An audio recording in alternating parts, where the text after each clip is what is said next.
2007 में एक ऐसा मोमेंट आया जिसने पूरे बिजनेस वर्ल्ड को हिला के रख दिया।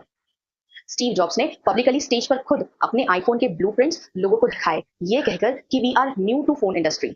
और सोचिए, फिर भी ब्लैकबेरी एंड नोकिया जैसे कॉम्पिटिटर्स समझ ही नहीं पाए कि आईफोन आने वाले समय में उनके लिए कितना बड़ा थ्रेट साबित होने वाला है। अब वॉरेन बफेट को ही देख लीजिए, जो हर साल अपने एनुअल शेयर होल्डर लेटर्स में अपनी इन्वेस्टिंग गलतियां और मिस्ड अपॉर्चुनिटीज को ओपनली एक्सेप्ट करते हैं, खुद की हंसी भी उड़ाते हैं। फिर भी वो दुनिया के सबसे सक्सेसफुल इन्वेस्टर्स में से एक है।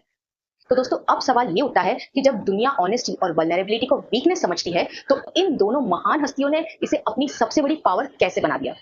यही राज छुपा है एक पावरफुल साइकोलॉजिकल ट्रिक में, रॉबर्ट ग्रीन की द 48 लॉज ऑफ पावर के लॉ 12 में। आज की वीडियो में हम इस साइकोलॉजिकल ट्रिक को डीकोड करेंगे और समझेंगे कि कैसे आप इसे अपनी पर्सनल और प्रोफेशनल लाइफ में एक पावरफुल वेपन बना सकते हैं। Hi friends, this is Swati and welcome back to my channel book of friend, जहां हम एक्सप्लोर करते हैं पावर, साइकोलॉजी और वो स्ट्रैटेजीज जो आपकी लाइफ और बिजनेस दोनों को ट्रांसफॉर्म कर सकती है। अगर आप पहली बार आए हैं तो चैनल को सब्सक्राइब कीजिए और बेल आइकन जरूर दबाएं, क्योंकि यहाँ जो आप सीखेंगे वो आपकी सोच को एकदम नया पर्सपेक्टिव देगा। तो लॉ 12 कहता है, use selective honesty and generosity to disarm your victim, जिस पर रॉबर्ट ग्रीन लिखते हैं कि one sincere and honest move will cover over dozens of dishonest ones. मतलब एक सच्चा और ऑनेस्ट एक्ट आपके 10 झूठ या मैनिपुलेशंस को भी ढक देता है। लेकिन ये काम कैसे करता है?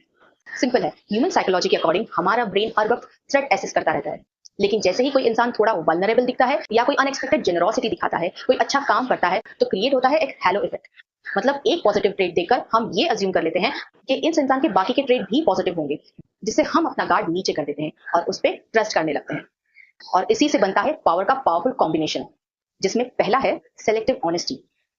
मतलब लोगों को सब सच नहीं, सिर्फ वो सच बताओ जो आपको ह्यूमन और ट्रस्टवर्दी दिखाए। और दूसरा पॉइंट है स्ट्रेटेजिक जेनरोसिटी, जैसे छोटी छोटी काइंडनेस की एक्ट्स जो आपके लिए तो कुछ नहीं पर सामने वाले के लिए अनफॉरगेटेबल हो जाती है। तो अब मैं आपको ले चलती हूँ 2007 के मैक वर्ल्ड कॉन्फ्रेंस में। हाँ, सिलिकॉन वैली की सबसे बड़ी स्टेज पे स्टीव जॉब्स के एक सेंटेंस ने पूरी बिजनेस इन हिस्ट्री को चेंज कर डाला। स्टीव जॉब्स ने कहा that we have never made a phone before. अब ये बात सुनने में बड़ा ही सिंपल कन्फेशन लगता है, राइट? बट ये था सबसे calculated move in tech history. तो जानते हैं इससे क्या हुआ। स्टीव जॉब्स ने अगले 90 मिनट्स में एप्पल का कंप्लीट डिजाइन फिलॉसफी जेनरसली लोगों के सामने रिवील किया। यही नहीं, बल्कि एप्पल फोन्स के इंटरफेस के हर detail, gesture controls, multi touch technology, सब कुछ लाइव डेमोन्स्ट्रेट किया। इस ट्रांसपेरेंसी को देख के ऑडियंस मेस्मराइज्ड हो गई।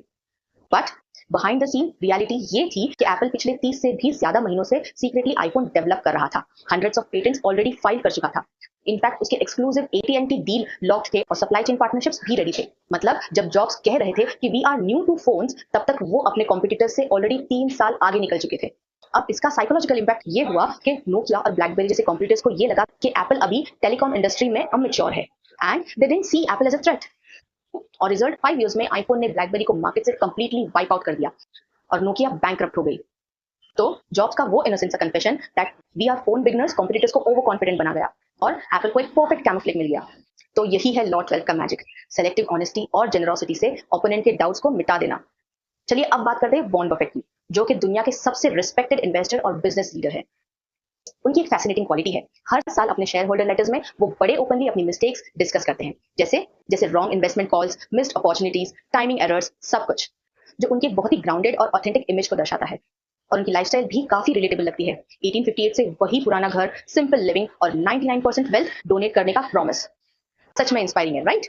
अब यहाँ पर एक इंटरेस्टिंग साइकोलॉजी आती है।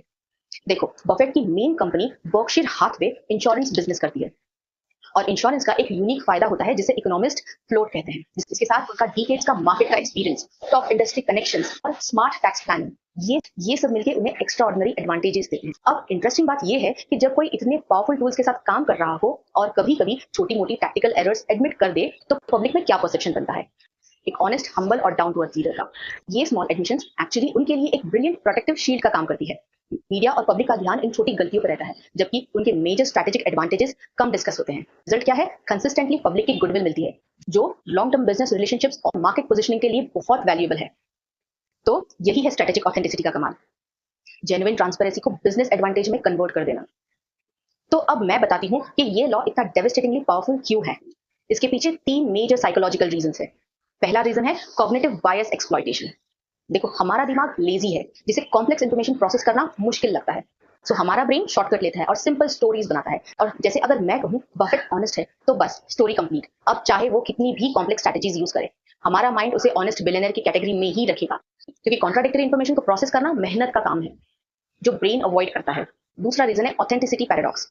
ये बहुत इंटरेस्टिंग है। देखो, जॉब्स का we are new to phone statement technically सच था, बफेट की मिस्टेक्स ये भी रियल है, बट जीनियस ये है कि ऑथेंटिसिटी केयरफुली क्यूरेटेड होती है, यानी सावधानी से चुनी हुई है। मतलब ऑनेस्ट जेन्युइन तो है बट स्ट्रेटेजिकली सिलेक्टेड ऑनेस्टी है। मतलब जो बेनिफिशियल है शेयर करो, जो हार्मफुल है उसे छुपाओ, and people can't tell the difference, क्योंकि टेक्निकली आप झूठ नहीं बोल रहे हो, राइट?